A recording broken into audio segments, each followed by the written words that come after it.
Sa kulungan ng bagsak ngayon ang isang lalaki matapos ang kasong sexual assault sa isinagawang operasyon ng PNP Mondragon.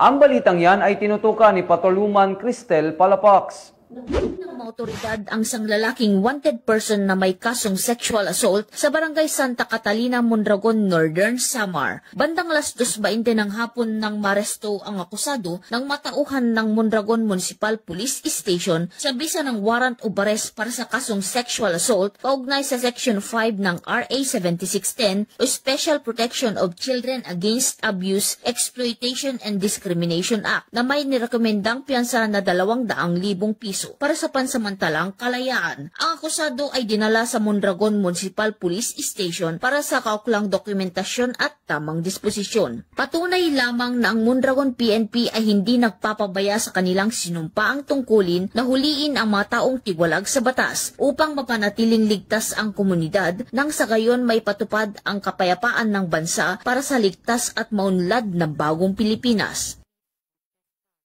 Mula dito sa Eastern Visayas, ako ang inyong PNN correspondent, Patrolwoman Palafox, alagad ng batas, tagataguyod ng Balitang Pulis.